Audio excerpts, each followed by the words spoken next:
had like Busta Rhymes, Missy Elliott, and man, that's when electro was. At first, electro was white bread, but then they brought some soul in it. So you had like Busta Rhymes, you had like you had Missy Elliott, you had like some top tier, you had like matter of fact, Grand Nubians came back, and Grand Poobah. So man, that was like a real essence of when hip hop like started making a transition into like these major labels. So man, that was an honor working at Elektra Records, because back in the day, Elektra Records had like Linda Ronstadt and like all these rock acts. And when we started, like, that was it for my era. That was when we knew hip hop, when it was a war. Like, we wanted to make hip hop mainstream, and we was winning the war then. It's so crazy because you saying Elektra Records is just like, I haven't heard that name in so long. You know what I mean? Like, it's like kind of like taking me back a little bit. I'm like, wow, man, like, you got so much history in this game, brother, man. But I just want to thank you so much for your time today, man. It's a real honor to have you here. Well, honestly, man, Panda, what happened honestly with me, and that's how I got to know your platform, is Star 90, Star Bookwild, his platform, he was mentioning you, and then instantly I said, okay, who is this guy? And honestly, I know Star is like controversial, quote unquote, but man, he has so much knowledge and stuff. And when you watch him, especially from my era, man, he takes it back, like, he takes it back where the names he's dropping, the average Joe wouldn't know it, but he's a library of like hip hop, and into the R&B world, into the black music. But man, that is like that walks down memory lane for me. Man, I love Star because you know what, like, Star is he puts like the medicine in the candy. That's what I like to say. You know what I'm saying? He gives you the controversial shit, but at the same time, he gives you a lot of knowledge, and you got to really pay attention. You know what I'm saying? Like to absorb what he's saying, really. So it's like the surface level people, they'll pick up on like the controversy, all that type of stuff. But like, he really does give a lot of game at the same time. Right. Exactly. For sure. But I wanna give a special shout out to the Hood Smokers podcast, man. My brothers over there, they helped set this up for me, so I really appreciate them, man. Man, the coolest brothers in the world, and I was so happy when we had a viral moment on there when they were always putting in work, and man, I was really watching them, like, because man, in hip hop, what I do from the marketing promo side, you could kind of evaluate. It's almost like Star Wars. You could tell who's a Jedi and who's not a Jedi, and like who's got talent and who doesn't have talent. And when I be watching them, I would say, man, these guys are really appreciative, especially coming from Michigan. They were really appreciative of everything. And I said, man, it's so wild. And when they called me out the blue and say, hey man, would you like to be on the show? I was like, fuck yeah. Cause it's guys that, like, the same way we was talking about Star, those guys like have a precedent in the rich history of Michigan hip hop.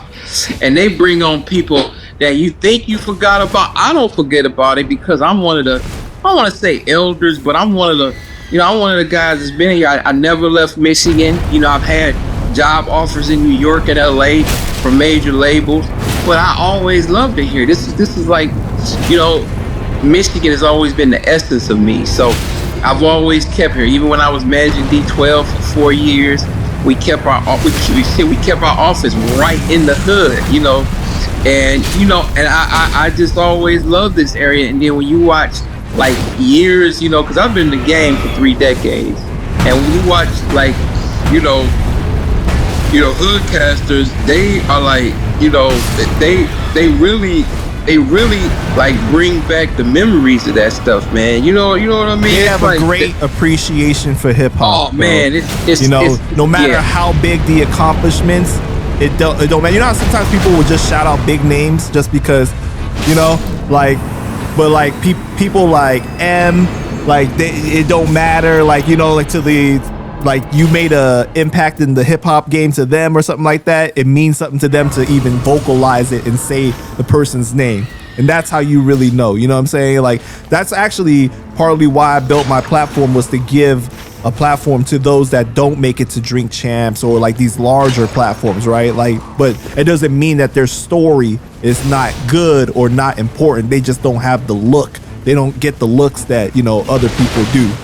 Yeah, man, and you know, I don't know where this era of hip hop came. It's almost quote unquote, and I use this very strongly. It's almost like you got the in crowd and the out crowd. It's like high school.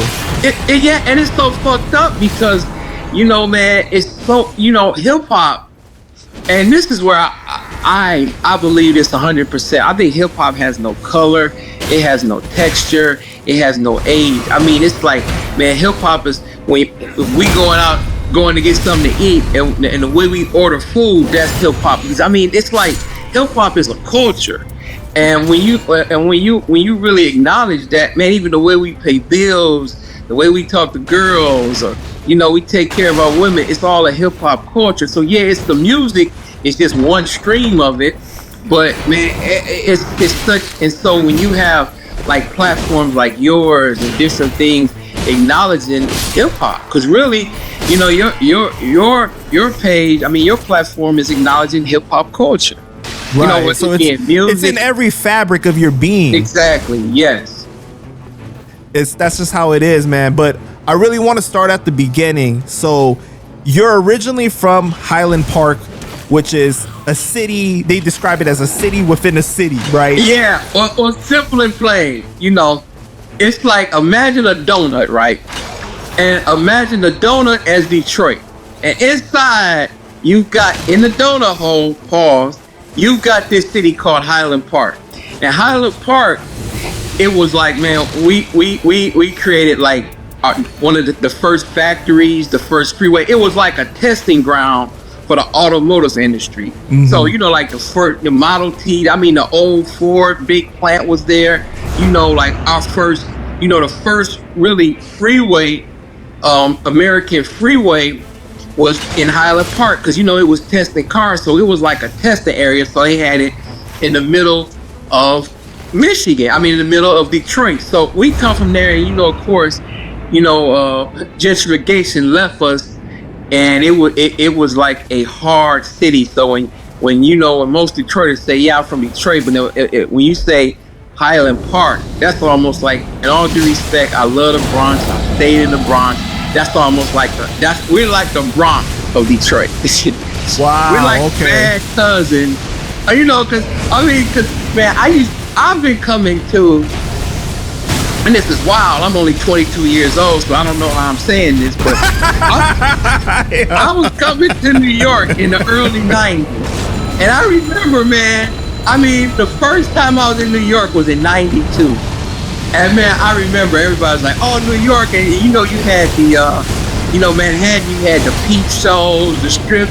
You know, I was there, you know, like that movie, the Dude, HBO, where it had like, I remember them days. You're talking about the TV series, Yeah, but you know, back then, it wasn't no Bubba Gumps, there wasn't no M&M stores. It was like, it was businesses, and then you had peep shows and karate, you know, and kung fu stands, and you had the, like, you know, stores. Right. And I remember how that was. It was like, damn, it's rough in Manhattan, but then they be like, yo, the Bronx is rougher. So yeah, man, I mean, just to see, and you know, we going through that in Detroit too. We going through a metamorphosis of, it's getting gentrified. We going through the same thing, what happened in New York. Yeah, but I mean, to get back on subject, I come from Highland Park, and man, all I wanted to do was what everybody wanted to do. I wanted to be a rapper when I was in my teenage years, but I wasn't a good rapper.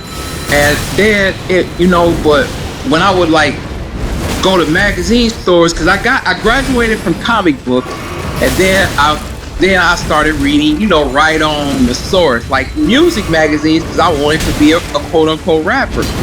so when that happened, man, honestly, I started looking at Billboard and I started looking at Musician Magazine. Wait, man, you jumping ahead, okay? You jumping ahead too far. Oh, Man, okay.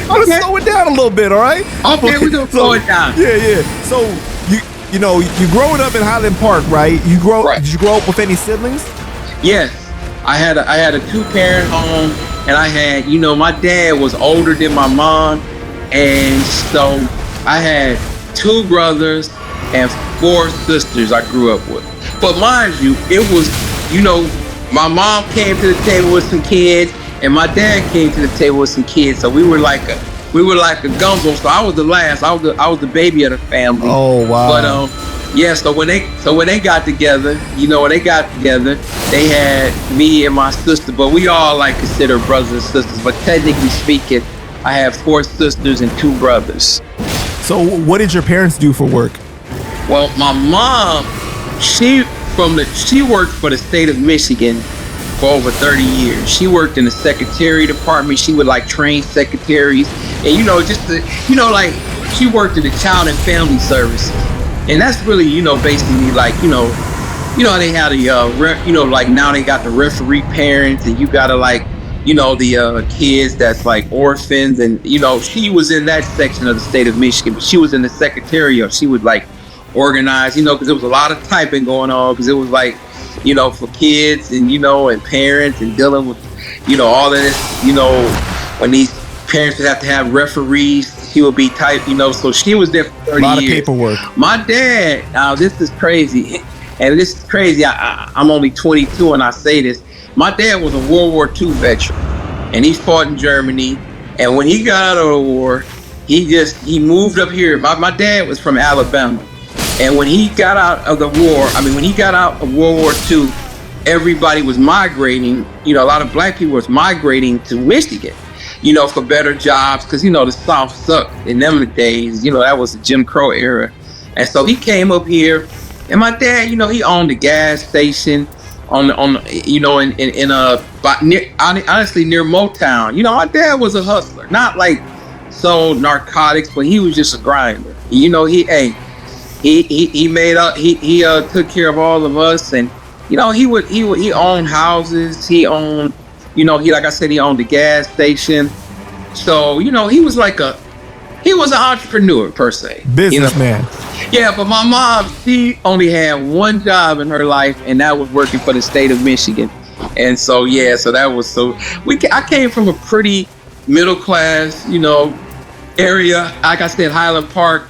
It was quote unquote the Bronx, but it was a lot of middle class there. Cause man, my block I grew up on, shout out to Rhode Island, man, we had we knew everybody, we had homes and everybody knew each other. It wasn't like no leased houses. It was everybody owned their own home, and it was like a really middle class neighborhood. Got you. Okay. So would you consider it a very traditional black household? Yes, it was. Well, except for playing the lottery, horse racing, drinking. yeah, it was a traditional. Yeah, horse racing, drinking, having fun. Parents arguing. Yeah, it was a traditional black household. You got punished, got your ass whooped and stuff. Yeah. Oh, and a lot of your listeners really won't know this name, but my dad was a corporal under General Patton, and General Patton is the general who was over Germany. That's how we won Germany. And so my dad was under Patton. So man, my dad had a strong household. He was a dictator. He was like anything from, he owned the house and he ruled it. It was his house. You could be the president of the United States, but if you step on our property, he's the dictator. So that, so I came from that, and I see. I don't want to wax poetic, but I see these kids nowadays. Some of them need that because, man, one of the worst failures I could feel when I was growing up was if I let my parents down. And still to this day, I don't have most of my parents are gone, but man, I even wake up in the morning to, even through my career, to just really, show pride in with my parents and make my parents feel good. They no longer here physically, but mentally, I always like to just like really, appreciate my parents, Right. Yeah, so they basically really set you up for success. Yes, they did. Well, yeah, it wasn't all of us, all of my siblings, they all graduated from high school. Now, my sister went to college. I did 2 years of college, and my older sisters, I got some sisters that were older than, my dad. Like I said, my dad was older than my mom, and my sisters was way older. Because like I said, my dad was in World War II, and they weren't way, I'm not dissing my sisters, but they were like, we had years apart. And they really was about education. And my dad, like I said, he had a 6th grade education, and he went, he was in Birmingham, Alabama. He was there with, what's that, Bull Connor. I don't know if people know who Bull Connor is, but that was one of the biggest races in America. And he was from Birmingham, so when Bull Connor would be chasing young black boys, he would be chasing my dad. So, my dad had a 6th grade education, and he went to World War II, but man, he was such education. He was strongly a proponent of that, and that kind of propelled me to just learn. So he gave us tools, him and my mom. That's beautiful, man. That's beautiful. Thank you. How would you describe yourself as a child? Like, were you really social, quiet? Did you like school, sports, music? Well, I will tell you, I grew up, and I was the baby of the family, and my parents were kind of exhausted because my mom. My dad had my mom beat by 20 years, to be honest. And when I was growing up, they was exhausted. I was the last of the Mohicans. Wow. And I was a miracle. Like, how did this happen? They thought they were all set. So, I grew up like, I grew up basically, they let me be what I wanted to be. They was like, okay, we know you got a little bit of smarts, and we gonna let you explore. Because they were on me, and they were strict on me, but they let me be what I wanted to be. Because at that time, they was like, hey, you the last of the Mohicans, and you the baby of the family. Hopefully you got enough smarts to get through. Now, it was over me, but they let me be what I want to be. Matter of fact, I've got a tattoo. My mom brought a poster in memories of my mom, and it says, I make my own sunshine. So that's how my mom considered me. She was like, you the one that you gonna dance to a different drummer. And I guess that's why I'm in the music business. I'm a lifer, because I really just had my own thought patterns, and I really wanted it. And it was like, look, Mark's not selling drugs. He maybe pals around with girls, and he got his boys, but he's not doing nothing illicit. So let's see what he's gonna do. Let him cook. Let him cook. Let's see what he's gonna do. And I was very, I was an honor student. I guess I got genes from my dad and mom, thanks to them. And I just always was ahead of the curve. I just always thought outside the box. And my mom seen that. It wasn't like I wasn't being rebellious, but I was like, hey, instead of taking 10 steps, why don't we cut that corner and make 6 steps? And we could be with the same person at the 10th step. So I always had that kind of like outside the box thing. I know outside the box is a cliche nowadays, but I've always thought like outside the box. Yeah, I could tell that you valued education, because like a lot of times when I'm watching your interviews, you're talking about, I read this book, I read that book. Like, you were like an avid reader. Oh, yes. I tell you, one of my hobbies, and I was on a date with this girl, and I was like, she was telling me her story. I said, well, you're a geek. And she got feeling like, I'm no geek. I was like, no, I'm a geek too. Jay-Z is a geek. Beyonce is a geek. You could just tell people who are into their training and into their field, it becomes a passion. And when I read, I really read honestly for a hobby. That's like I haven't played video games in maybe like 25 years, but I read and one of my hobbies is I study business because I'd be like, how did IBM become a big business, or how did such and such? And that is really a hobby of mine. Like, I always wanted to know about the car industry, and it was like I found out that, you know, the car industry, the reason it was popular here because we made horse carriages, and horse carriages transferred into the automotive industry. And that's like stuff that's more better to me than playing Call of Duty. No disrespect to the Call of Duty fans, because I got all my boys, they play video games, but that's, you know, so that's one of my hobbies. I don't have a lot of hobbies. You know, I say listening to music, like, because, you know, you got to have a difference. It's a chasm, because I love music on my playlist, but since I'm still in the game, I've got to listen to the current music. So that's like, so really me listening to golden age of hip hop, the Brand Nubians, KMD, and Third Base. I mean, all of that is still like, that's a hobby of mine, because that music is not going to translate in modern day music. It's no fortune, or it's no treasure saying, hey, I listened to the Iggy PMD first album, which I love, but it's no transactional in this game now. Like, you being a fan of EPMD, you know, there's some really beautiful brothers. Let me ask you this. So with your mind was different from, I'm assuming, a lot of people around you. Right.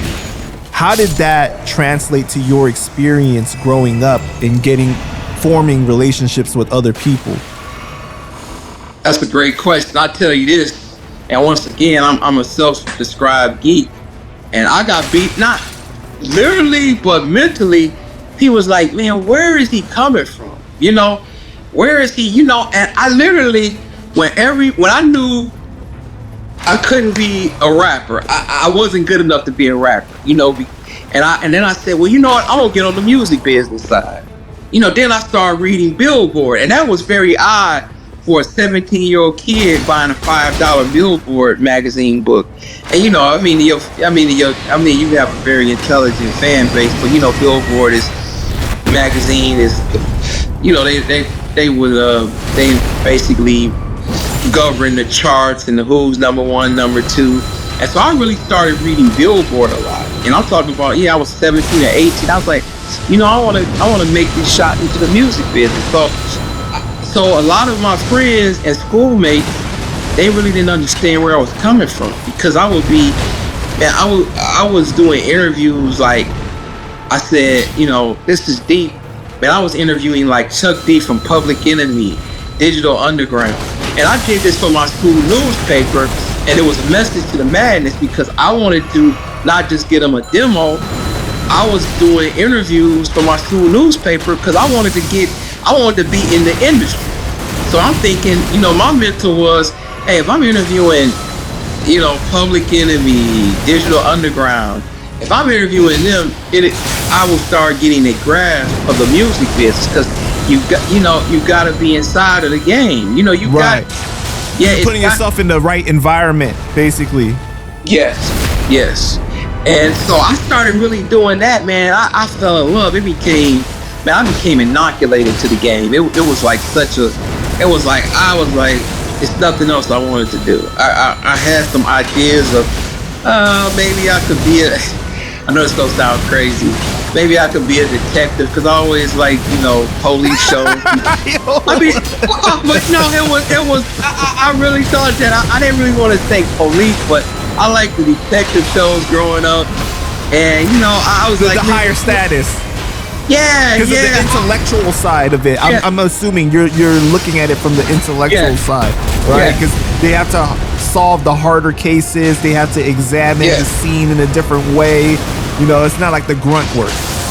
Yeah, and you know, just to finish your question, man, here's the thing, right? I was doing all of this, and really, I was interning with one of my, he's a mentor, but he's a dear friend of mine, Sean P.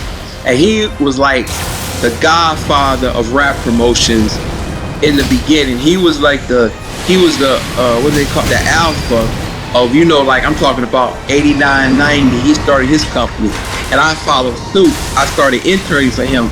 So when I was doing all that, nobody could understand, because man, I was catching 3 buses to get to his house and be an intern. And this is the early 90s.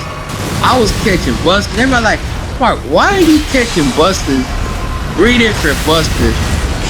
And here in Detroit, we don't have a proper transportation. So it was like a 2 or 3 hour bus ride just getting back. And all to go to this guy's house to intern and write tickets and pass out flyers and cassette singles and CDs. And I didn't understand. But then one time, man, my boys who were, some of my boys who was in the gang, they were in the drug gang. They seen me at a club and I had the same jewelry. It's like, Mark, we didn't know you was in the gang. I was like, man, I'm in the rap game.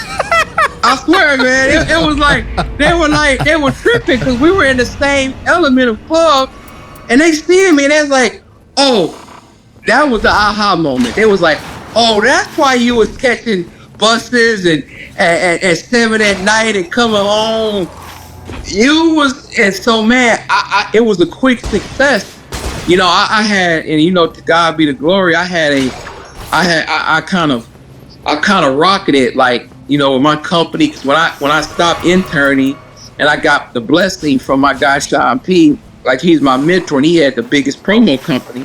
I said, well, you know what? It's a couple of positions in the opening and I think I'm going for it. And he gave me the blessing, like, Mark, go do you outgrew your position, go do you. And it wasn't like I was being competitive, but it was another promo company. But back then it was money for all. Like you talked about Dream Champ and your platform.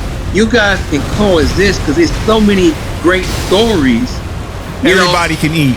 Yeah, and that's how it was. So back then it wasn't like these new artists where they just, man, something new come out, they instantly hate. It wasn't like that. It was like everybody can eat. You actually were not interested in going to your own prom, right? You asked your parents? No, I didn't. No. Oh man, you okay? All right.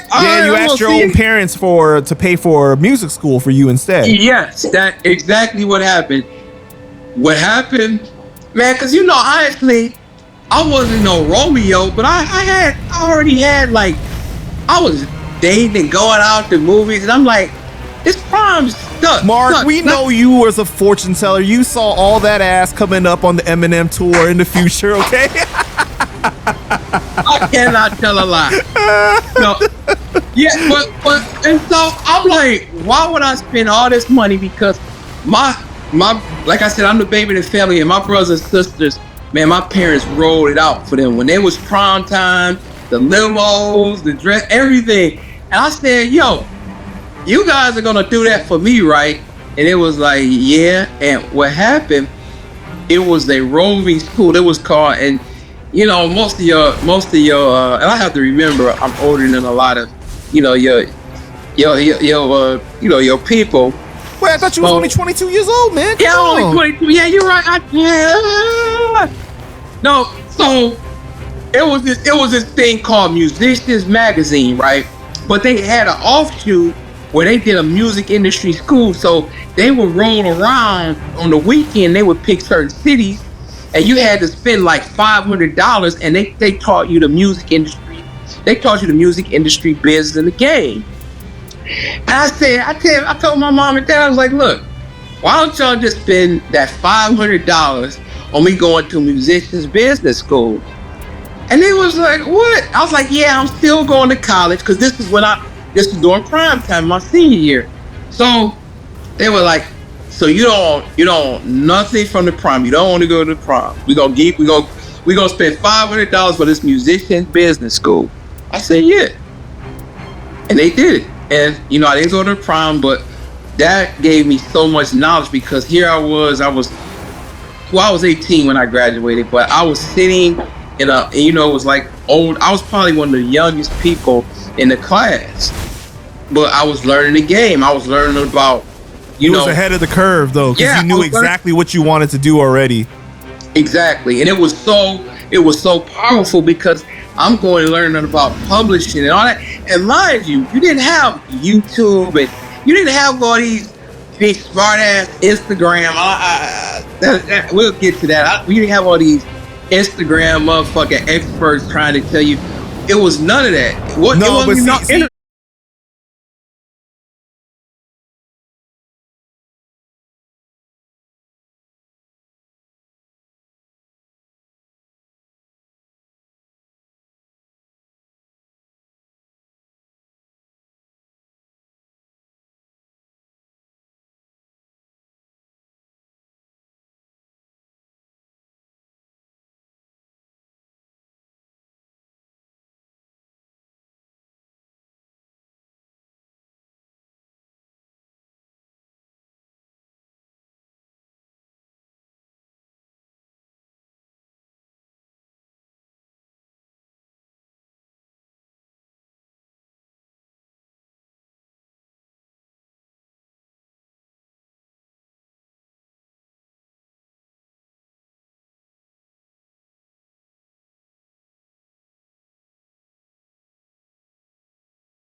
was crazy with that the final revive.